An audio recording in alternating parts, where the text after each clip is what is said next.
This is DJ 745 for Whirler Reggae, live and direct here with Hector Lewis, the Roots Percussionist. We meet once again. Yeah man, big up yourself. You don't know, it's always a joy to come forward and reason with the Whirler Reggae family, reason with Shrek, you know. The last time was a great time, even though it was quite short, but you know, yeah man, respect. Do you know, I can't actually believe it's 18 months since we did that reasoning up in Manchester. It seems like a long time, and it seems like a lot has happened since then. Yeah, a lot has happened since then. I mean, I've grown up, you know what I mean, a little bit more, you know, and I've also become a little bit more aware of my craft, and you know, I've gone into another part of it, a more creation part of it, a more composition part of it, hearing my own ideas for the first time, you know what I mean, this year. So it's been a joy still, give thanks to the Most High. Yeah man. It seems as though you're kind of busy on the road year after year, month after month, because I mean, you know, when we look at the schedule that you guys are going through, it must be kind of hard doing all the touring as well.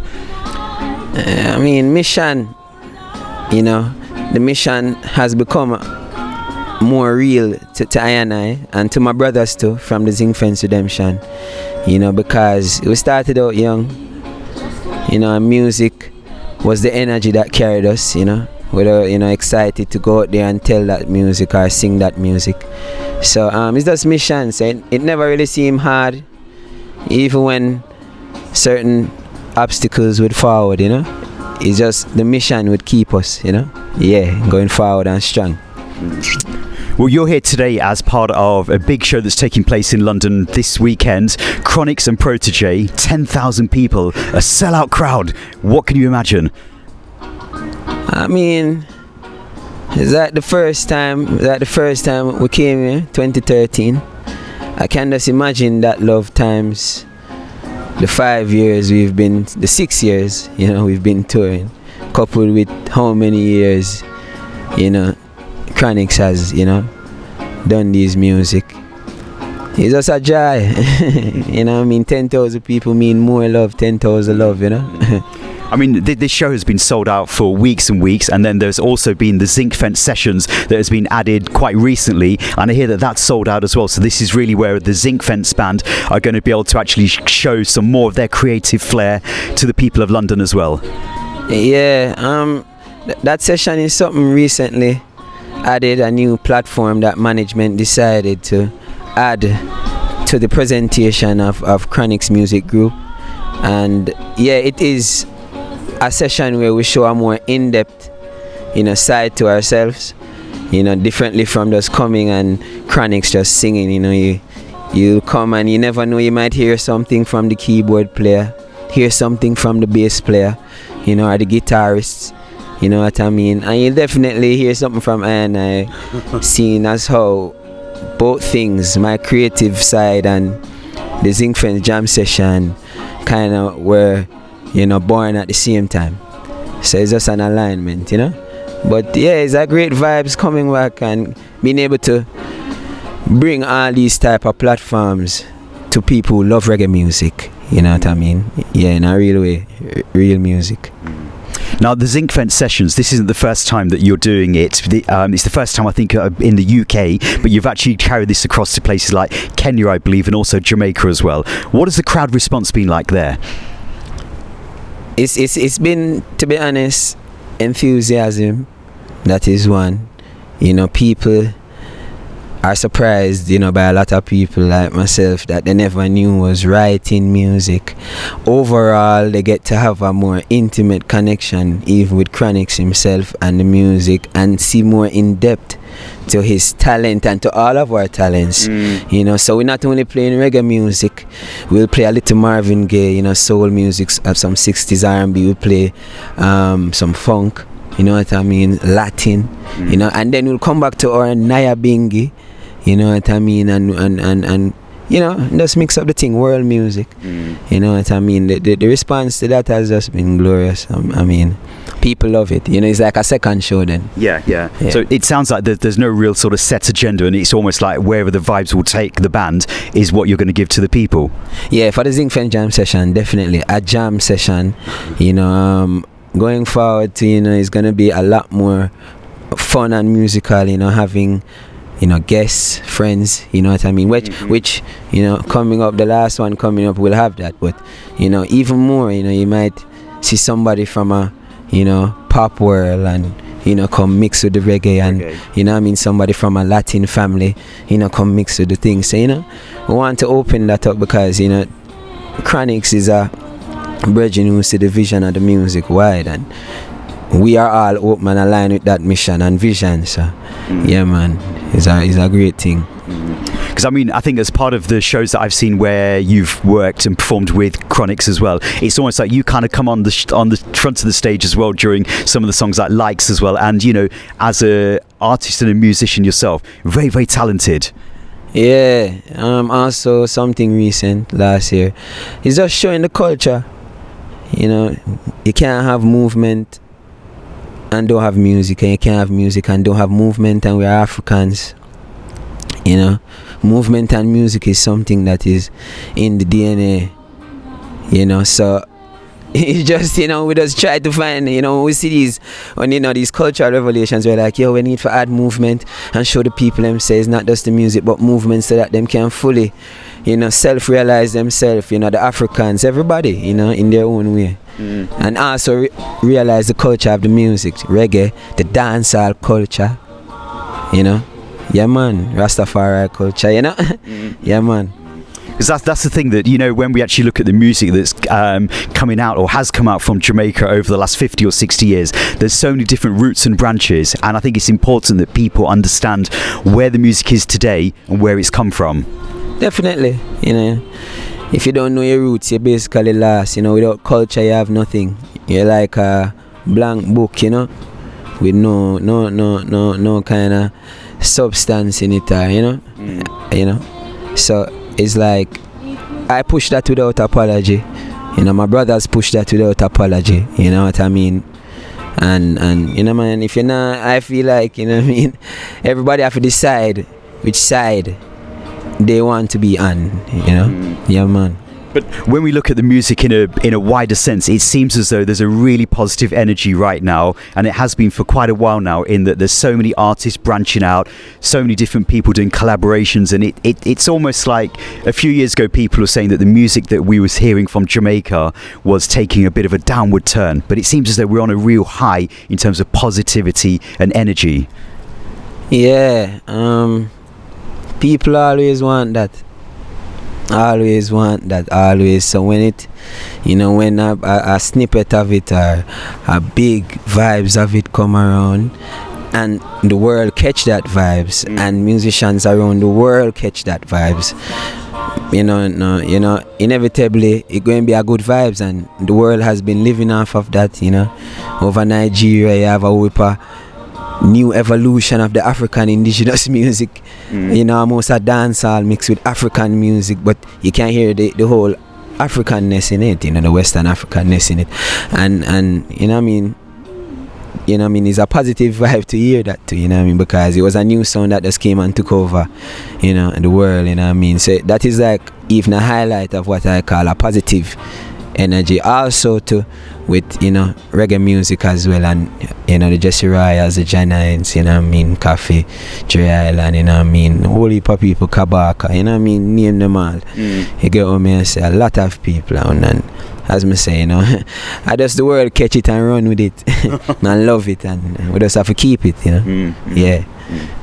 I mean, when we look at people like yourself, I know that you've sort of like graduated from Edna Manley College, which is a name that keeps coming back in reasonings that I have with artists and musicians. How important do you think that Edna Manley has been for putting you where you are today in 2018? Yeah, good vibes, foundation. I mean, Edna was just part of it. A lot of part of it was, the culture on the streets, because as I say, culture, you have to sometimes go to the root of it, and sometimes formally, is not enough, but we give thanks. It's just part of the thing, and we give many thanks that we're able to do that, and we're able to get the knowledge that we got there, and go through, we big up big up that institution. The space is a beautiful space, and with great minds leading the students within that institution, who can always produce ones like I and even better than I, you know what I mean? Because it's a generational thing. Go watch it, the youths them went forward after I go 10 times wickeder. You know what them are doing, you know? More in tune and smart. So it's a good vibes, good foundation to have. Yeah. When you think back to Edna Manley and the days when you were there, which was what, more than 10 years ago, right? I wouldn't say more than 10, maybe. Almost 10. Okay. Yeah, almost. Yeah. Is there one tutor, one person that sticks in your mind to this day that you feel you owe a lot of gratitude to for putting you where you are now musically? Yeah, but I can't say one, because it would have been unfair. It's more than one. You know, Mr. Derek Stewart was my drum tutor. Okay. For those who see me play drums. And Mr. Devon Richardson. And, you know, they gave me the culture, you know, without apology. And the culture of other music too. You know what I mean? Which was a great thing. Mr. Ibu Cooper also shared knowledge, you know, of the history of Jamaican music. From the Mentor, go right up to Blue Beat. And then after Blue Beat, right into the ska, rocksteady reggae, you know. He had a whole semester on Bob Marley alone, so you know what I mean? It was a great vibes. Mr. Maurice Gordon, who was my jazz tutor in my final year, and world music tutor as well, who opened, you know, my mind to what the world was saying and the history of what the world was saying, and how, you know, when I check it out, you know, it's a black thing. The whole thing is a black thing, so I have to give thanks to them ones. Mr. Michael Sean Harris too was a vocal tutor of mine who showed me some things vocally, you know, and then I went and, you know, practice up with some other ones, but yeah, them people, you know. And just as a collective unit, we want us big up the whole teacher them, because everybody always have a little thing to say, you know, along the way, along your journey, you know. Yeah, man, give thanks. And when you were at Edna Manley, you were also alongside Denver Smith, aka Feluke. He's just had a recent project as well, hasn't he, that's come on the roads recently, Insights.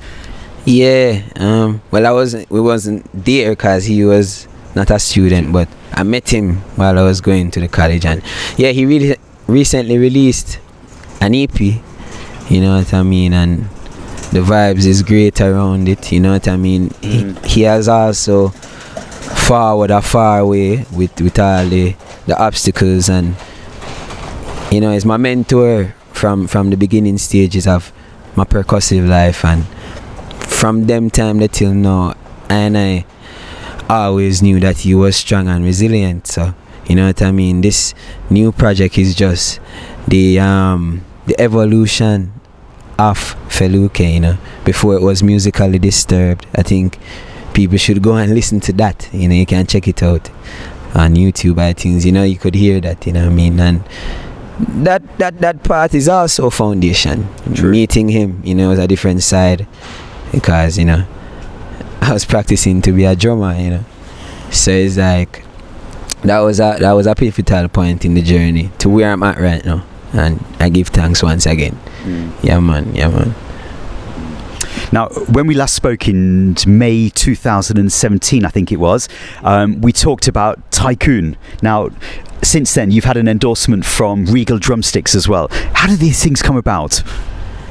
Tycoon was an initiative that was encouraged by a bridging of mine called CJ. You big up yourself. Yeah, you know, I was seeing musicians that had endorsements, and I saw the whole vibes to it that made the whole thing connect, and I was like, you know, talking to him about it, and he's like, yo, social media is where it's at. Just find their social media and write them, man. I did just that, coupled with some of my own ideas, you know, and you know, people responded, and since that, it's been a year. I went to NAM last year representing them. I was a part of the booth display for the first time, which was surprising, you know, and that's where I acquired the Regal tip, okay. You know, because a friend of mine called Sticks from out of St. Lucia.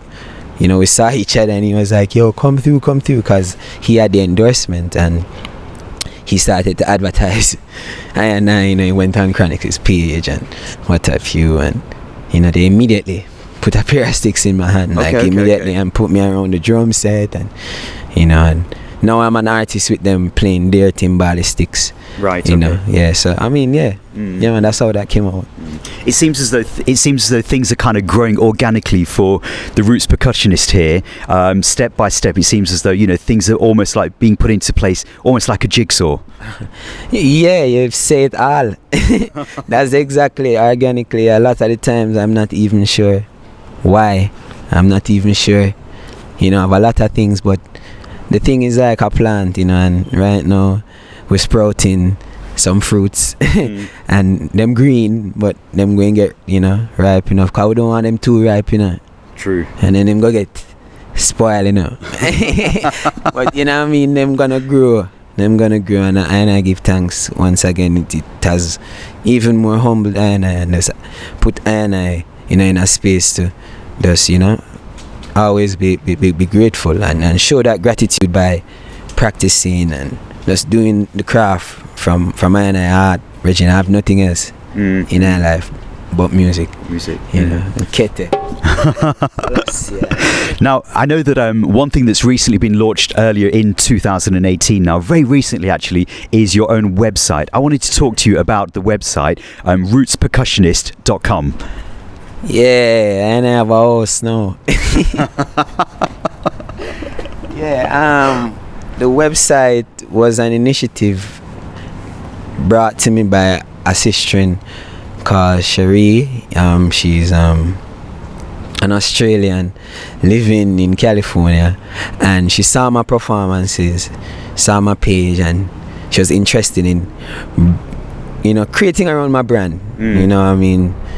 Trying to, you know, develop it in a different way and give it a platform, you know. And differently from the website, she was suggesting other things, you know, workshops, things like that, ads, you know what I mean, and also branding it on a social media vibes, you know what I mean, you know, and then she said a website, and I was like, yeah, you know, a house. I kind of like that, you know, it's like everyone has, like, you know, the social media accounts and things, but really and truly the website is kind of like a house that's never really going to change. You know, the address and things is going to stay the same, and it's something that you can build on and grow like you would do with a house. Exactly. And I am grateful because history's being recorded right now, even now as we stand doing this. It's being recorded, and I want to know after I've left that, you know, fame is an illusion, my lad, you know what I mean? Because I know I meet so much people that has done so much work, and, you know, I've never heard about them on my side, you know, but they've done work, and when you've given an insight into their music, you have to say fame is an illusion, yeah, you know. Some people, I guess, are going to be a more universal known, but at the end of the day, you know, so I just try to stay true to the music and true to what it is, and you know what I mean, don't look upon the fame, but that's the music that you're feeling, and that, you know what I mean, and this, yeah, you know what I mean. So the website now, just I go host all of that, from artwork to videos to, you know what I mean, you get what I say, it's like all like car too, because it mobile everywhere, and people, you know, check it out every day. There's going to be new things added in 2019, and it's going to be more active to the people and more user friendly, and you know what I mean. Yeah man, big up Cherie for that, you know. I mean, I kind of like what you said, because, you know, when I look back at some of the elder artists in our music, quite often now, some of the history, we're losing the documentation, you know, which musicians performed or played on certain songs, because as time goes on, people's memories kind of fade away, and we don't have it all like documented the way it should be. So I see reasonings like this as being able to cement a part of history for the future. Yeah man, that was my whole thing of it. I mean, even when I changed my Instagram name from Hector Lewis 90, that was what it was. You know, I changed it, but before changing it, I aligned myself with it, you know what I mean? It's like I wanted something, a brand to leave, and you know, Roots Percussionist was that. So it's all about that. All of this thing is just, you know, you're a creative artist, you know, do the thing properly, you know what I mean? And I mean, by virtue of those older artists, we're able to see that and kind of just cement it. But the greatest thing about that though is that their history is so rich, and like I call them the first people, the people that Jah chose to bring forth this music and breathe this frequency into the world. It never matter if it never cement, cause you have to find it. Cause it Bob Marley's frequency is aligned with this earth. I know that if you play the next music and you play that, the whole atmosphere change drastic. Same thing with Dennis Brown, same thing with Gregory Isaacs, Ken Wood, all these people come modern time. Protege, Chronixx, Janine, because what a message thing and the frequency going out, Rastafari. Yeah. True. Yeah. I mean, it's interesting because, you know, we're here 50 years since the actual reggae beat was actually conceptualized in Kingston. And, you know, who would have thought that 50 years on that, you know, we're still talking and the music's still beating out to the people that want to hear it? Of course. Shall always return. Always. Yeah, man. Always I gotta find people who believe in lineage and who believe in the sound that come from them. You know what I mean? And reggae music is straight from the heart of Jamaica. You know, Joe Higgs once said, out of poverty came wisdom, and he's one of the first reggae pioneers, you know what I mean? Like, when I look, I keep calling Bob name, but let me call Peter and let me call Bunny. When you look at them together individually, you can see that they got, you know, some of the greatest training in reggae music and the attitude of it and the whole thing, which is drawn from a lot of other genres but has its own identity. So 50 years down the line, brethren, is a great thing, and even if it's just 5 away, you know, saying this thing going forward, you gotta have a next 5. No, you gotta have a next 10, and it'll go grow. It will never stop. Even if it's 1 crying out, it will never stop. Brethren, because that 1 can breathe up thousands, millions, billion. Very, very true. So Hector, the last time when we spoke, I know that you've been working on some music of your own. Talk to the people about this project. It's not a project yet. You know, a lot of persons are asking me after they've seen me, you know, clips of some of my live performances this year of music unreleased. You know, when are you doing the album? You doing the album? So it's not an album. You know, I'm not doing any albums right now. I don't even know what the vision of my first album going to be. But I'm working on songs. You know, I've been working on songs. You know, one of the songs that some people might know now is the one called Play My Kete. You know, and that was like one of the first songs I ever wrote in January, and the process really started in January, and it has kind of, you know, taken a gradual build up, you know, streamlining a lot of things, you know what I mean, onto it. So I started January, paused, and took like 3 months of pausing, because where I did the music was in New York. You know, okay. I met a brethren called Dre Tegs from the Royal Chaos Band in Bronx, New York, at a New Kingston show. Okay. New Kingston from out of Brooklyn. Big up on yourself. And they was like, yo, brethren, yo, rating, if you come by the studio, you know, and we could work on some things. And I was like, yeah. You know, I initially went there to kind of see if I could replicate the idea in my head. But then, you know, Dre was like, let me make you hear some things. And he opened what I like to call the vault, and that was kind of the birth of my whole writing. And from that, you know, the engine kind of just turned on, and I had ideas, whether they were good or not. I was just as writing, as finding melodies and so forth. And, you know, it led up to me when I came back and I did some more voicing. But then I was somewhat, you know, on in between a decision where, you know, I wanted to find a time to really connect with the music that I was making now, because the spaces in between almost, you know, kind of dropped the energy. And I wanted to give it a full energy where I carried these compositions to its completion, and then go forward to the other step, which is not releasing, but the other, reviewing and so forth, and making sure that it right and sound right before it really goes to the ears of the people on a recorded form, and then I decided, after our tour, I knew that I had a break coming up, like a 2 months break, and I decided to embark on a mission of my own, which started in LA for 2 weeks. I did a jam session out there. I did 2 jam sessions, out there, one in Long Beach and one in LA on Crenshaw Boulevard at the Afro House. I forgot the name of the other club in Long Beach, but it was with a guitarist called Jairus Mose, which is like a brilliant guitarist in the US. He's worked with a lot of popular artists, popular, you know what I mean? And I also jammed with a virgin called Kelsey, who plays for Anderson Paak from the Free Nationals, and we also did some recording in the studio as well. So that was good. And then I went to New York, where I started the music in January, and decided that I was going to arrange this music and get some form of mixing structure into it, so that I can hear what my music sounds like in a final mix for the first time.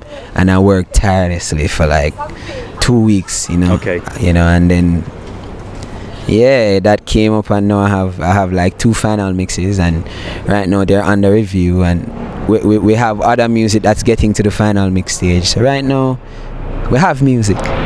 Of course. Yeah, we have music right now, and that's a joy, and also once again, and I'm grateful, Yeah, man. I guess it must be hard though, because obviously you spend a lot of time out of Jamaica, away from New York, so it's a case of trying to fit things in, but then at the same time you can't really push it. You've got to have the right vibes to be able to go back to that project as well, right? Not really. I mean, and I'm ready as a my project, and I mean, it don't really do anything to it. It's just that, because believe it or not, I'm enthused to go into the studio almost every time since this whole creative process has started. So I mean, anytime I see a free time, my energy has never dropped. I just love working with good musicians, and I love working with good producers, you know what I mean, and some good rhythm, because that's the regime I'm used to. Chronology was my spark of creativity, what I had to contribute in that setting among, the musicians, and among Chronixx, and Evans, Namdi, all of us. It took a lot of creative energy together. You couldn't just be there and not even say a word. Yeah. So it activated another side of my mind that I wasn't really confident in. I never, I was a man that sing other people's tune. Let's go practice that and love that. Sing my own tune. Even though my mother did this, it's not something that I was accustomed to or even, know about. So But it's not a hard thing. It's not a hard thing. I just wait for that right time when Jah want it to deal with, and I just deal with it, because sometimes if you jump the thing, you jump in on next thing, and then that next thing become confusion and frustration, then depression come forward, and you no longer want to do this thing. And it's not of self. Less work should boast. It's just Jah. So we are with Panja, and then we go to the works. Well, we're going to look out for some of this new music that's due to land in 2019 as well. Before we close this reasoning today, a message to all the people that support reggae music. Hail the King. Rastafari, yeah. Reggae music lovers, don't stop loving reggae music. Don't stop loving every sound of reggae music, because it is evolving. So don't feel like, if it's evolving, it don't sound like back in the days. Love it. And show love. Show love, and show more love, and show more love. And Rastafari bless. And, big up all the people who don't have anything to eat. Out there. Because we know that things are out there, for everyone to have. The earth is the Lord and the fullness thereof, Rastafari, Rastafari, Rastafari bless every day. Hector, we give thanks once again. Blessed love. Yeah man, yeah man. World of Reggae, big up also, you know, me just big up everybody. World of Reggae, big up Shrek, you know, as a Jai. Big up my brothers from Chronixx and the Zinc Fence Redemption, the whole Chronixx music group, you know what I mean? You know, big up London every time. I think some of my greatest interviews have been here and this is the second one, you know what I mean? So, big up, big up, big up, everybody, yeah. Like how I play my kettle drum, like how I play my conga drum, like how I singing easy my tambourina.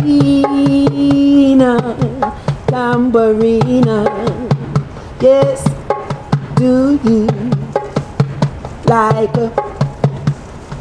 how I play my kettle drum, how I play my conga drum?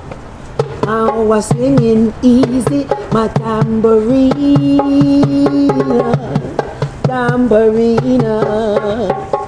and we chanting a pop pop pop pop pop pop pop pop. I make me play my kettle drum, pop pop pop pop pop pop pop pop.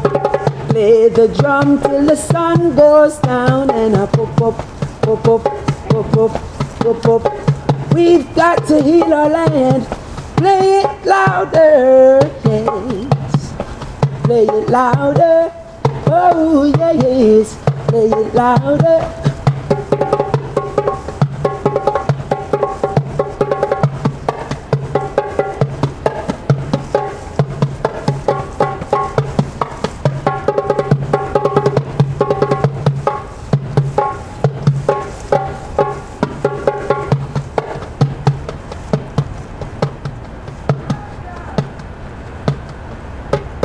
One called Play My Kettle Scene, chant every day and chase the devil away, Rastafari.